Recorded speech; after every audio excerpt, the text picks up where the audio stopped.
Je ne me suis pas trompé.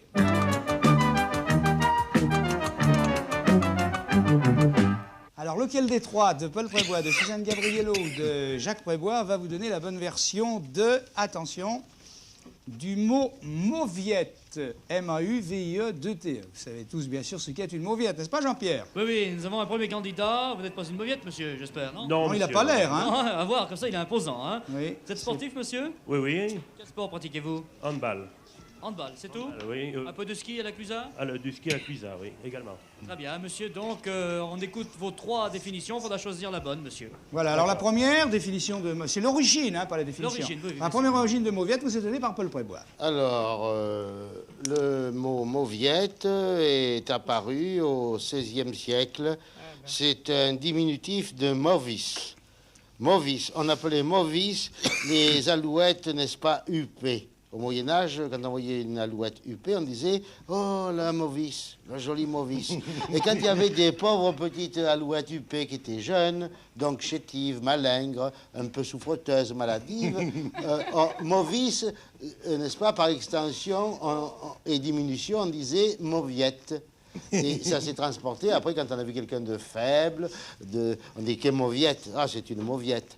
Mais la véritable origine, vient de ce mot movis, qui désignait les alouettes huppées au Moyen-Âge, et on le transformait en mauviette pour parler d'une alouette qui était peu chère, qui battait de l'aile.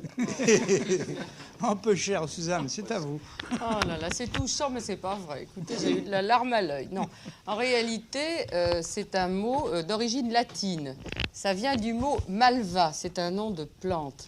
C'est une plante qui était mauve et qui avait la propriété de soigner à peu près toutes les maladies de tous les malades qui étaient des gens fatalement chétifs, fatalement souffreteux. Et le nom de cette plante est devenu d'abord mauvette parce qu'elle était mauve et jolie, et puis après ça s'est transformé en mauviette avec, ça s'approchait à la fois des malades et de la plante. Donc c'est une plante d'origine latine et ça n'a rien à voir avec les alouettes huppées de Prébois, voyez-vous. Voilà, donc maintenant la troisième origine, celle de Jacques Prébois. Mauviette, c'est pas du tout du latin. C'est un mot du vieil anglais, mauve, et qui veut dire maigre, et qui signifiait, et qui fut repris par les Français, qui ajoutèrent le diminutif et, synonyme de petite, et qui donna par la suite personne maigre, chétive, mauviette. Voilà, je récapitule pour vous, si vous voulez bien, monsieur. Alors, pour Paul Prébois, vient du diminutif mauvis, qui était le nom de l'alouette huppée au Moyen-Âge.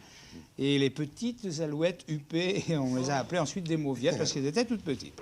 Suzanne Gabriello vient du latin malva, qui voulait dire mauve, et puis ensuite mauvette, et puis mauviette. C'était une plante qui servait à soigner les personnes malades. Et pour Jacques Prébois, il n'est pas d'accord du tout avec ses deux partenaires, vient du vieil anglais mau qui signifie maigre. Alors, qui a la bonne origine des trois? Au hasard, la 2. Au hasard, la deux, c'est-à-dire Suzanne Gabriello. Suzanne Gabriello. Non, Oui, monsieur, c'est pas ça du tout. C'était pourtant C'est pas extrêmement du tout, logique. c'est Eh pas bien, du tout une plante.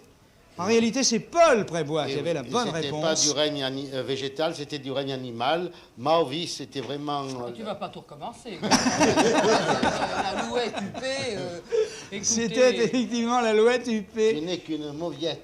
Moi aussi. Je ne sais pas si on va pouvoir finir, Jean-Pierre. Vous savez, il y a de la bagarre. Ouais. dans le- Et après, il y a on le dirait, oui. frère, après. Bon, j'espère que ça va bien s'arranger quand même. Bon, alors...